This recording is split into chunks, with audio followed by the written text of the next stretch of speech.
30 hertz straight up.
Thank you for tuning in to another wonderful episode of Lupus Has No Face podcast. I'm your host, Savannah Burks. We will be discussing invisible inheritance. We do not choose our legacy. I got my special guest, my friend Donnie, in the building today. Thank you for having me. You welcome. How you doing? I'm pretty good. So what was your day like coming into here before we get this started? Very busy. Busy? Yes. Elaborate. Just running around, dentist appointments, taking care of my I own a couple of ATMs and I own 2 properties. So just taking care of everything and trying to get here on time. So okay, I'm gonna have to add you to the business series. Definitely. I didn't get that memo. Mm-hmm. Okay, I'm gonna be working with you. Oh, definitely. Okay, we're gonna jump right into it. So can you share a little bit about who you are outside of Lupus? I am a father.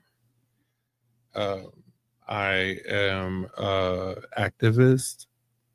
I pretty much to myself, but I've been told that I was a people person. I love to help. I don't see people just off of first thought. I give everybody the benefit of the doubt until they, choose, that's that Libra thing. So, yeah, more of a Pisces thing. But anyway, that's that Libra thing. Okay, so for those you just shared for a little bit that you do personally, right? Okay, so when was the first time that you heard that you had the invisible illness? And was it diagnosed properly the first time? Definitely not. Okay, so this is what happened. 2005. I normally weighed in the range of like 210, 200 pounds. I was just like constantly sick, felt like, I don't know if it was cold, flu, or whatever, but I rapidly dropped weight.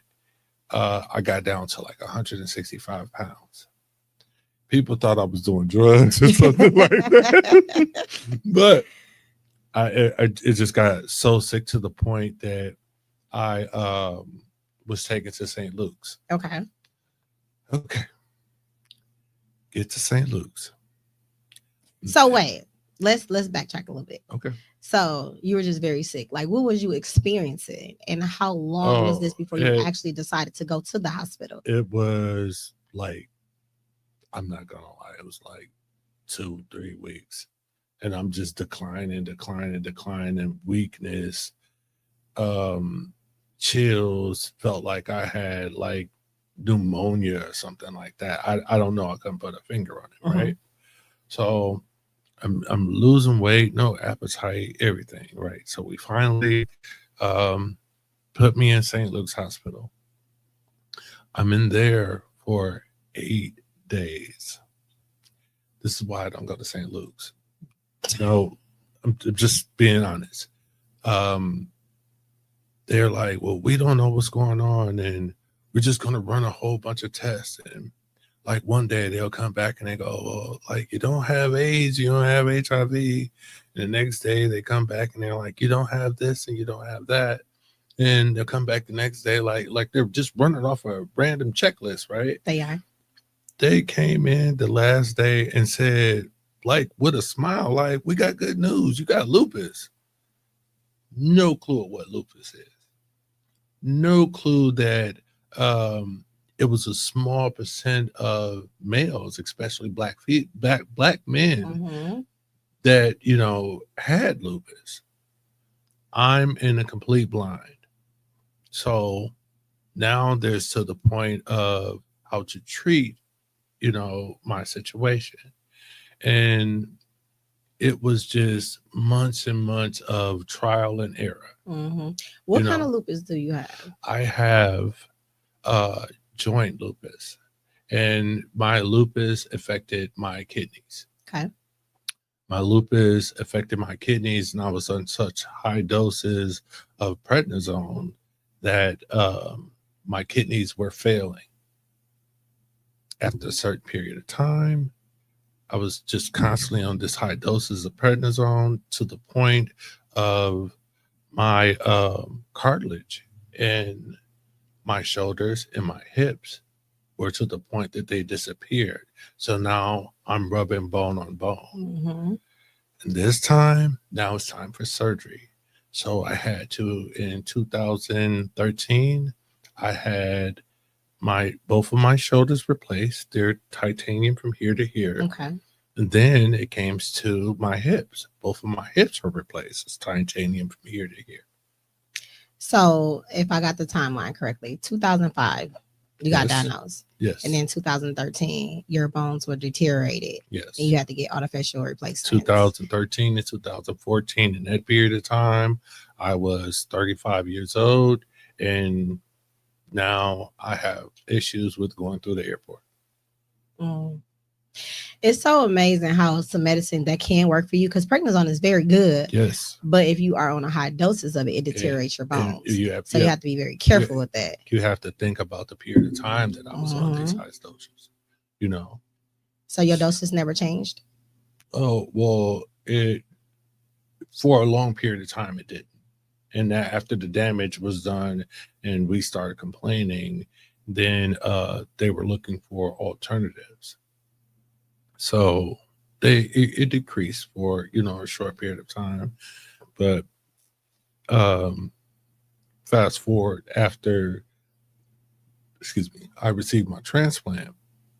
Now I'm just on 5 milligrams, but it's mandatory. So. And you do not look like what you've been through. Oh no. Well, I never claimed it. And we'll just backtrack a little bit. So once we found out that my kidneys were declining, mm-hmm. and I was seeing a neurologist, on a daily, and he was at this hospital that I don't attend anymore. I'm not going to say no name to blast. Thank you. But I had ended up having once upon a time pancreatitis, mm-hmm. and stomach messed up or whatever, and they're doing the ultrasound and everything, and with doing the ultrasound in my kidneys that were failing, they seen a mass. So they further investigated, and come to find out the mass were tumors. So in my left kidney, I had a tumor so large that it was about to go outside the kidney. Mm. It was that big. On my right side, I had another mass that was just millimeters. Come to find out, they were 2 different types of cancer. And because that my kidneys were failing, we just came out to a decision of let's just take both kidneys out. So both is removed? Both of my kidneys were removed. Wow. Then I had to do dialysis. I did dialysis for 7.5 years. And I just want you to understand, at no point did I pity myself, or no point did I feel sorry about myself. I felt that, this was probably God's work to slow me down. and just realign me on what life was really about, because I can just be honest with you. I wasn't doing the right thing and not taking care of my body, and I'm ripping and running. God has a way of sitting you down. He does have a way of sitting you down and still Yes. let you live. Yes, and it's for you to pay attention to the signs. You don't pity yourself or anything. You just sit down and you realize what's going on, and you will have a greater look on life. For sure. You would have you would appreciate a lot of the little things that people take for granted every day. Now, mind you, 7.5 years, no kidneys. And I don't want to be funny, but I did not urinate for 7.5 years. Wait a minute. What do you mean that you did not have any output? I did not, period. You don't have any kidneys to filter. So how was that like? It was really weird, and it was very mandatory for me to do dialysis 3 days a week, and you had to because your kidneys filter all the toxins and everything out of your body, so it was mandatory. So it's 4 days, 4 hours, 3 days a week, and still in those situations you have to watch your water intake, you have to change your diet, you have to do so many different things to make sure that your body is correct. So, and with that, I used to get up 4 o'clock every morning, go to dialysis day in and day out. A lot of people complained, and the crazy part about it is that I witnessed so many people passing away. People sitting right next to me, and they're going through their phase and they're kicking and screaming, and I never complain. Because this person was in pain. Next day I come back, I'm like, where's so and so? They're like, she's passed. And it was eye-opening. So I'm just grateful to still be existing. That is so dope. Like, I did so many interviews and met so many different people, and your story has been the most interesting. I love it. Like, we can sit here all day and just talk about this particular moment, but Definitely. I don't want to do that. I want to continue to move along. But that is amazing. And I feel like, when we are in those situations alone, because even though we have support, we go through all of that alone, and we are in tune to God. Right. All those things that you say that we think about, and we never complained, and he set us down. Like, that's what it's supposed to be like. I feel like it's supposed to be like, you know what I mean? You sit there and you're doing so well. You're walking, you're talking, you're doing all of the things because you decided to listen. Definitely. Most people is like, oh, well, because I was one of those people. Like, we had a bad relationship in the beginning when I got diagnosed. Like, how could you do this? Right. But then, as I said and I thought, and I was going through those things, and I'm like, why not me? Right. Because I'm not stopping from anything that I was doing. I still went to college. I still did a lot of things. I'm doing a lot of things. And I feel like he gave me this for a reason. Definitely. To help other people, because it's like, what do lupus is supposed to look like? People always like, you don't look like you have it. And it's like, well, what do I supposed to look like? That so many times. You know what I mean? You got to want to take care of yourself. You got to listen. You got to be an advocate for yourself. You got to speak up. A lot of doctors don't know what they're doing. It is a chart that they go off of. Right. And there's some excellent doctors that do know what they're doing, a specialist that's going to hear you and take care of you. So it's definitely for us to advocate for others while we're living healthy with lupus. Is definitely for us to bring other people in abundance. So I definitely appreciate that. Definitely. The title of this episode, The Invisible Inheritance. What does that phrase mean to you personally? Let me think. Well, I'll tell you this. When I accepted what was going on, I became a more productive person. I was an advocate. Once a year, took it upon myself. I had a board of 4 or 5 people, and I just threw a lupus awareness picnic. And we had it at Jackson Park, and I did this for like 5 years straight. Brought Mm. everybody together. I had speakers to give more information about lupus and enlighten, because a lot of people really didn't, just as well as myself, I really didn't know anything about lupus. And, Mhm. and I think it just made me seek more information and give more awareness to the people. So, I mean, well, you're not going to say lupus was a great thing, but, it was something that made me be more knowledgeable and just try to spread the word more. Yep. So my question to you: once you accepted what you had, that when you start educating yourself? Definitely. Yeah. So Definitely. that's something that I do teach, because I feel like you got to accept it. Once you accept it, you are willing to learn. Yes. Because a lot of people have things and they don't know. They're Exactly. not treating themselves. They're not doing right. They're just walking around with what it is that they have. Right. And that's beyond an invisible illness. It could be Right. anything, right? Exactly.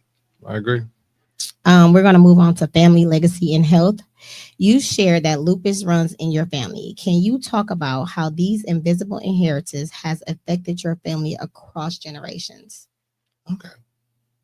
So I was the first person to be diagnosed with lupus, and then um my mother was getting sick, and she's having like some of the same, familiar issues that I was having, especially like with joint and, with older people, they'll think, we cramping up. Oh, this is nothing but arthritis and nothing. No, Yeah. no. Took her to the doctor. Come to find out, she has lupus. What kind does she have? It was hers is just joint. Okay. Thank God, hers is just joint. My son, I have a son named Tashami. The worst lupus of all. His lupus was in his brain, the back of his brain, to the point that he was having so many seizures, falling out, hitting his head on shelves in public, and all that. It was so bad to the point that they had to introduce. He was have so many seizures back to back. They had to induce him into a coma. Mm. To keep him from, having Yeah. seizures.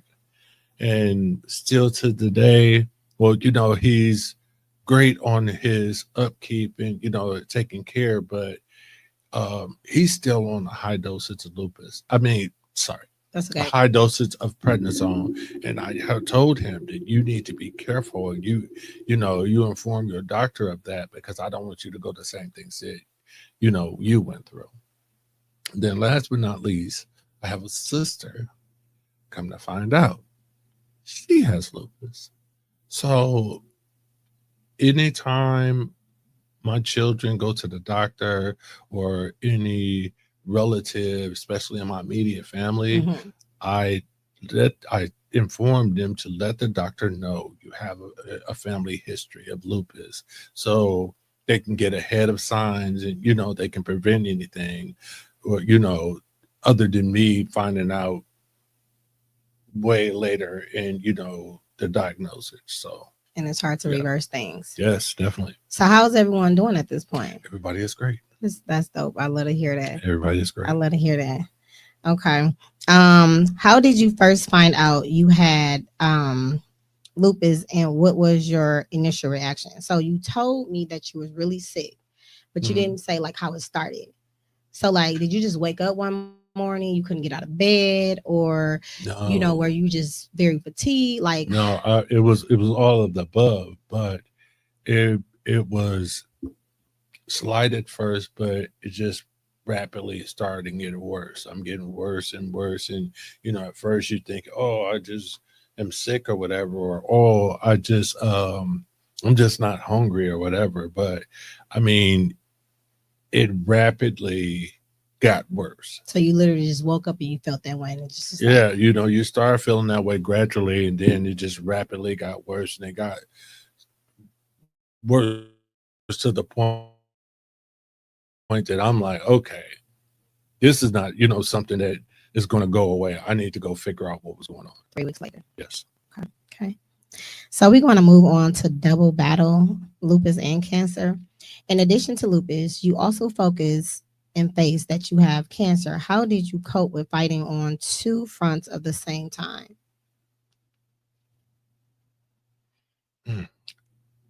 Let me tell you this. No, seriously. I'm listening. I want to tell you this. So let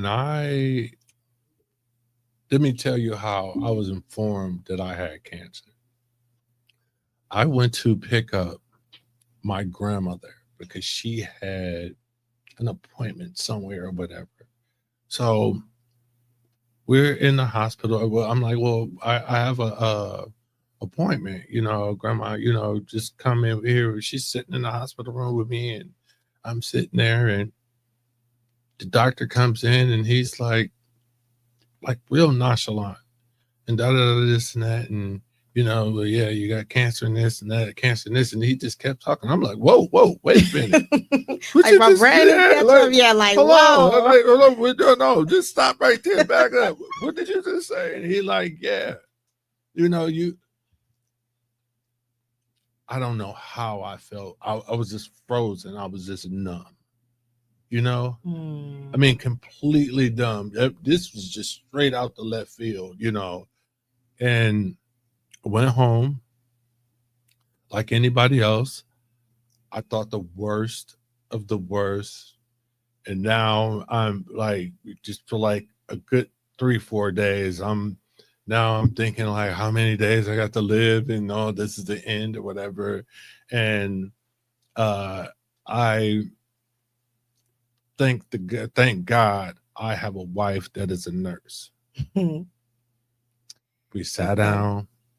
She went into great depth and detail, and we did research and all that. And now I'm already dealing with the failing kidneys, and we got this. And she's like, we went into the whole thing. So after the panic attack, we just took it head on. Like, we're going to do this, I love it. We got to change some things around, but we're going to do this, and she didn't have to encourage me that, we're going to fight, because I'm like, yeah, I got things to do. I got life to live. I got living to do, and I just want to give a shout out.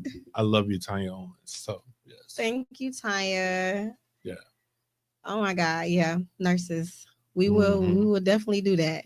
Yes. We would definitely do that. That's so dope that you had that support system that helped you through that. So after the lupus and you found out the cancer, it was just like, oh my gosh. Yeah. No. Yeah. I mean, after I was calmed down about the cancer part, I'm like, let's go.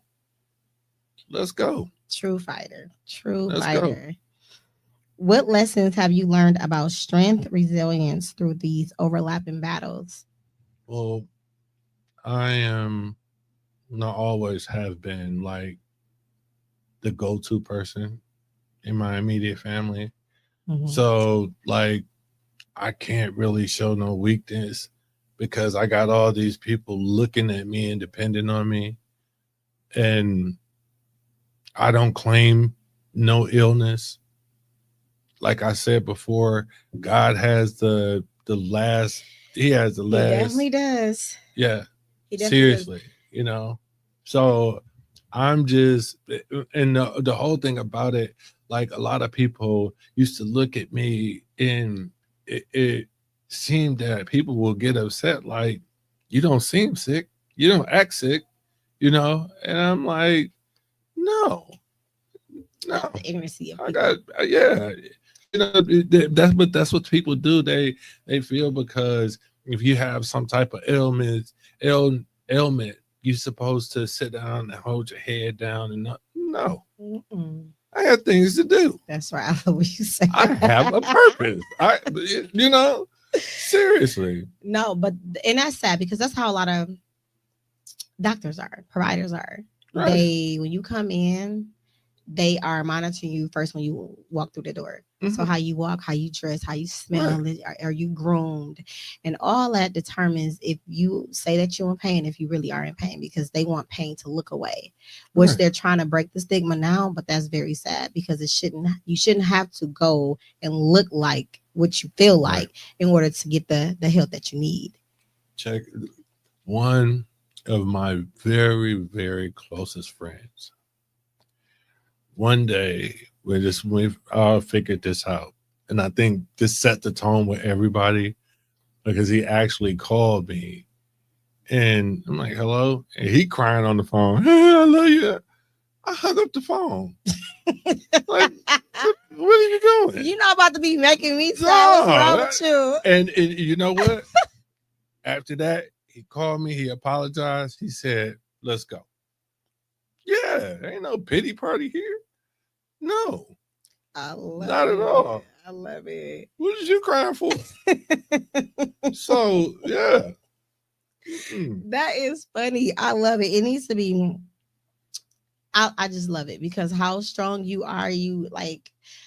I look at myself when I'm looking at you, and that's how I am. Like, it is what it is. You know what I'm saying? Like, if I just need time, I will communicate that. Maybe not. It all depends, because we don't like to look weak.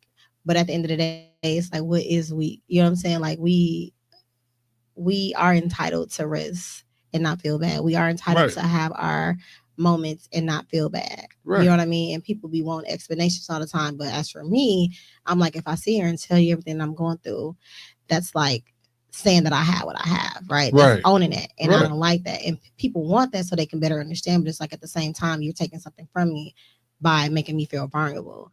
You know what I mean? Like, if I need you, I'm going to call you for sure. That support system. But to be in here like, oh my God, you know, I'm just so, it's like, it's really nothing you can do about it. You can't understand it. And the thing about it is, like, if you claim it, you know how mentally draining it is? It is. You're going to tuck yourself in the corner and, no.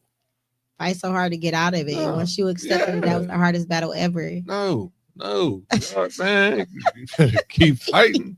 Seriously, you lose time having a pity party. For sure. Where those moments where you felt like giving up, and what pulled you through?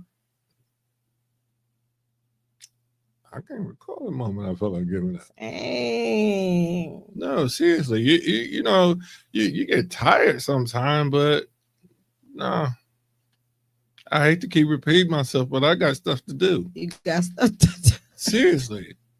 No, I'm being so serious. I never lost a beat, you know, doing this.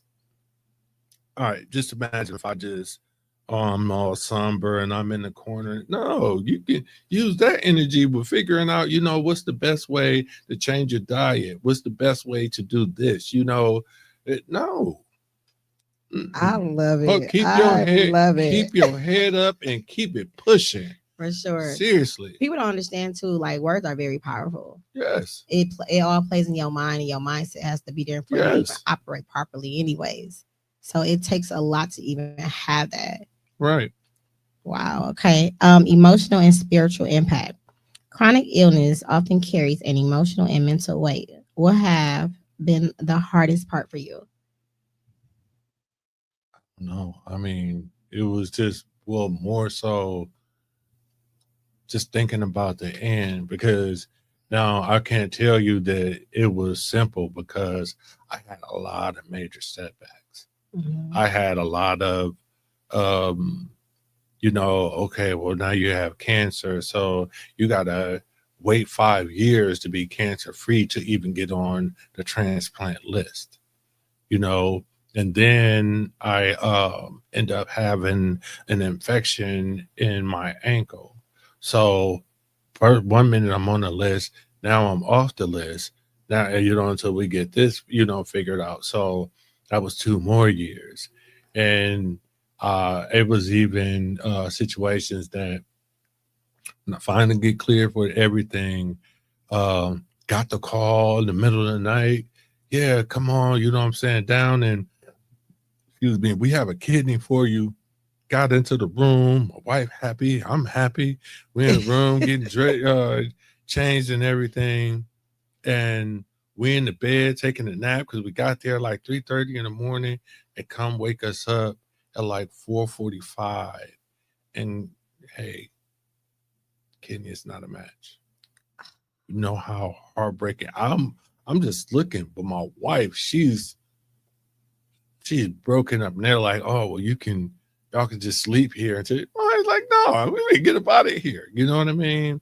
So it was just a lot of 2 steps forward, 1 step forward, 2 steps back. You know what I mean?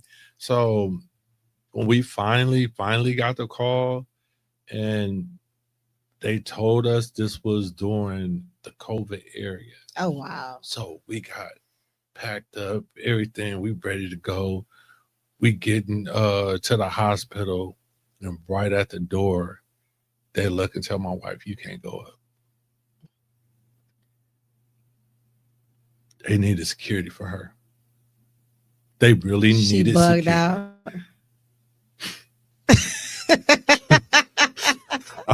I'm trying to tell her, calm down. He needs security for that one. Like, what are you doing? She went in, but and now you got to think about the whole time that I'm up there. I'm up there by myself, and we can only talk on the phone or video chat and all that. And that really hurt her so bad that she couldn't be by my side through this journey. And we've been through so much, and she couldn't be there for the end process. So it was I can only imagine. Yeah, I can shout out to her for real. Shout out to Tanya. Oh my God. How has your perspective on life, family, or legacy shifted because of lupus and cancer? Don't miss a moment. Yeah, for sure. Don't miss a moment. Love hard, forgive, and because life is very short. For sure. So, you gotta, you never know. Nobody knows, so cherish what you have, love and love hard, and hey, just keep it going. Yeah, I'm with you with that. Where did you draw strength from, faith and family and community? My family always been there. And that's my rock, especially my wife. The soldier. That's my rider. That's my rock. Seriously. Even when it was times that I didn't want to, get up. We finna go, Put that down. You can't eat that. You can't eat that. Yeah, she was always on point. Seriously. It got to the point that the doctor stopped talking to me and they'll just ask for her. No. Because she probably wants to know exactly what's going on, what they say. My wife's been a nurse for going on 25 years. She's been a cardiac nurse, long-term nurse. Yeah, she wears a lot of hats. And yeah. That's funny. Did you sneak some things when she told you couldn't have none? Oh, definitely. What would you do? She had to go to work sometime. Yeah. Did you ever have a reaction for some stuff that you snuck and she had to help you? Sure did. How was that? Because you have to understand, when you're on dialysis, you have to have a low sodium diet. Mm-hmm. You're not gonna stop me from frying no chicken, man, oxtails, and I'm a flavor type person. I cook. Oh my God, yeah, that's a lot. And of then sodium. when they get to dialysis, they're like, you got so much water and all this, and they got to take it off, and they call her and let her know, like, yeah, he was way over, and she, that's the type of situation. But hey, I'm a man, so. You is funny. We're gonna move on to advocacy and legacy. How did you see your story as part of changing the legacy for your future generation and your family? Just be aware. What a lot of people don't do, especially men, we have something going on and you want to ignore it or no, especially when you get up to my age. excuse me, you Okay. have to go to the doctor, get checked on. You know, I have people that are close to me that uh could have prevented colon cancer and all these different things. And no, take man, put your health first. Anything, do checkups. It's not unmanly to go see a physician. Say that again, It's please. definitely, it's not unmanly to go see a physician. Why do you you think know men don't go to the uh, doctor or like going I to the can't tell you doctor? because we're stubborn.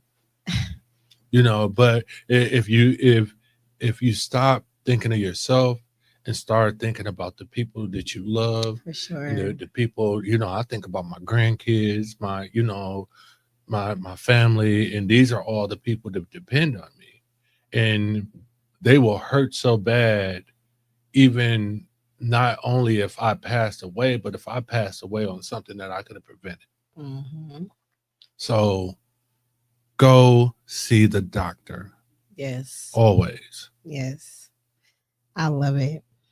If you could speak directly to someone newly diagnosed with lupus or facing a double diagnosis, what would you want them to hear? What would you say to them? I would tell you to, before you panic, be informed, Yes. research, Yes. go in depth, and and find out what is your situation, what is the probability, or how, what could you do to better yourself, to treat your illness, and just don't go by what the doctor said, because a lot of people don't understand a lot of these medical terms. So do your due diligence and explore on your own. Yes, for sure. People always ask, like even me, people always ask, like, what is that? And I always tell them, go read it. You come tell me, Right. because it's different when you're communicating that with someone versus reading it. It Right. hits different. Right. So, Right. There's a lot of information out there. for sure. And if you have lupus, you got to understand we are called lupus warriors. That's right. So Say it you have to again. fight, understand, research. Don't have a pity party. Stand up strong, because this is only temporary. It can be fixed. That's all you have to do, is gain knowledge for yourself about what's going on with you and your body. That's what I Yes. will tell them. And when you are in tune with your body tell you when you Oh, had too definitely. much of anything, Oh, overly doing anything, like it definitely talks to you. definitely. Pay attention to the signs. Pay attention to the signs. And now I'm telling people to, know your blood type, learn your blood type, Right. because depending on what blood type you have, you cannot Mhm. eat certain things, even though they say like everything green is Yep. we supposed to have it. But if you have a certain type of blood type, you can't eat that. Right. So you're already inflaming your body. Mm-hmm. So for sure. Um, what role does advocacy and storytelling play in healing and raising awareness? Oh, plays a major role. The more that you inform in the awareness and raise awareness, the more. So when especially, well, when I first had it, like I said, I was the first one. Mm-hmm. Nobody in my family, nobody around me, absolutely did not know anything about lupus or what it was, or so a lot of people who didn't even understand my story and what I was going on. It was just way over their head, until I started really getting sick. Then everybody wanted to, tune in and just seek more information so they can relate to what I was going through. So awareness is key, seriously, and especially with a person like me that have this um, illness going through my bloodline. Oh, everybody has to know, and that's why I was holding the gatherings for lupus awareness. Oh, we passing out pamphlets, we talking about it. I just wanted to just spread the word, because there were so many people that didn't have a clue of what it was. And they still don't, Exactly. which is So wild to me. yeah. Why do you think lupus is not getting the publicity it needs as far as cancer? I couldn't even tell you, darling. And if you look at the statistics Oh yeah. of so many people that has this, you know, and it's like on the back burner because, and I believe because when they say a person have lupus, they go, well, it's uncurable or whatever. You know what I mean? But no, it should be put to the forefront just like everything else. And we should start researching and just, stop, short stopping the information or the research on that. You know what I mean? So I think that we should have the same much awareness and knowledge and research just as well as all the other ones, you For know? sure. So do you, or I heard you said you did. So did you stop doing the picnic? That's what you were doing? Yes, I stopped doing them. Why? But um I felt that people were just taking for granted what I was doing because everything I was doing was out of pocket, Oh yeah. out of my pocket, and Okay. I didn't mind because I wanted to do it my way. Mhm. But once you're having these big events like this, a lot of people, I believe, took advantage of it, and they just felt like it was just a big, Party. a big party. You know what I mean? And I just didn't like the avenue that it was going, so I just pulled out.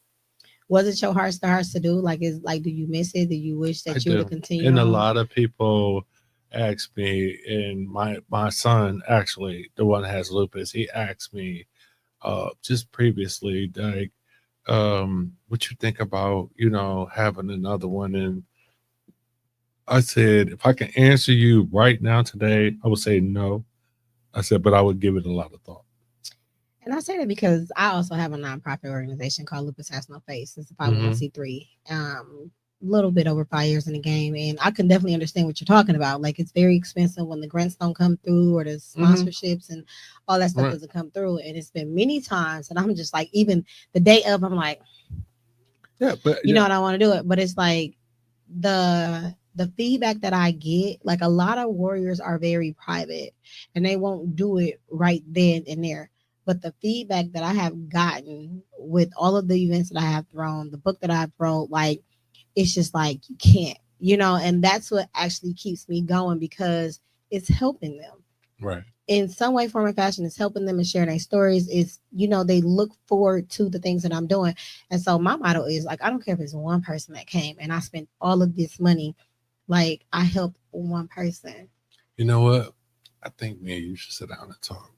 We should. Seriously. We should. But like the reason why I say that is because you you definitely have the largest platform of the lupus warriors. And so like when I was doing it um basically for, it was like a lot of friends and family that just attended. We tried to inform them and all that. But if we can reach out to a lot of people that does have lupus, oh yeah, I'll do it again. We gonna definitely talk. I will do it because again. I think that'll be dope. I will do it again, and we'll do it really big. You speaking my language. I'm dead serious. And that, that right there would, yeah, that'll pull me back in. Yeah, and then like even after that, follow-ups. You know what I'm saying? Yes. It's always good to have a follow-up because people always want to know what's next. Because Right. I'm gonna say because it's we feel unseen and unheard and things of that nature. Definitely. So when we have someone that we can talk to or events and things, because sometimes people don't have the energy that me and you have, and they Right. can't do a lot of the regular things that we do. So having those type of events just for our warriors, like Mhm. they definitely appreciate that. Yeah. So I think you should, I agree. So we're gonna move into closing. What's next for you in your journey? Any projects, advocacy work, or personal goals you'd like to share? I'm sorry to say, but no, but you got my wheels turning now. So we definitely could put something together. I like to hear Seriously. that. I like to hear that. Yeah, I think we can definitely put something together. Do you attend any lupus anything? No. That's so crazy. So have you heard of anything that I've done? No. No. Do you? I'm sorry that I don't mean to interrupt you, but Okay. I'm kind of a private person. I am. So I no, but I'm really, really honored to meet you. And I think we can do some big things. Seriously. Thank you. I appreciate that. Yeah. I appreciate that because having a male, like, it just changes the game because a lot of males don't come forward that have it. Right. And I feel like they take it worse than the women. So to have someone that looks like you, talk like you, advocate, like, I think that would be so dope. Yeah. Cool. Okay. Finally, how can listeners connect with you, support your journey, or anything that you following along? I know you said that you private, but like they're gonna see this if they want to talk to you or anything like that. And it's okay if it's a no. You know, you an advocate. So I mean, advocacy, you know, you speaking to people, right? Yeah. That's true. And it's all on your time and on your turf. He did say he was private, you guys. So if he does do this, you have to show him grace. Okay. Well, I'm not really on the internet or anything like that, but I do have a TikTok page. I go on TikTok to laugh. So you got TikTok. Yeah. Who don't have TikTok? It's funny though. But you can reach me at Donnie Love 74. DONNIELOVE 74 on TikTok. Tone, can you please drop the tags so they can, and just let me know how that turned out. I will love to see, you know, who all reaches out to you because people gravitate towards individuals. You know what I'm saying? So I appreciate you so much for coming. I can't wait till you come on again. It's been such a pleasure. Your story. Give me a call. I definitely will. Thank you guys for tuning in to another wonderful episode of Lupus Has No Face. Now, remember, if you need any type of counseling, coaches, and accepting anything that you're doing that you feel stuck in, please do reach out to me. I am also a life coach as well. And you can also purchase the book of God Living Well with Lupus on Amazon or www.lupushasnoface.com. Just to get any organizations. It's not even just for Lupus Warriors, it's for everyone. We are live every Wednesday on all platforms at 6:30. If you did miss the show, please go to Lupus Has No Face podcast. And while you're there, like, share, and subscribe. Until next time.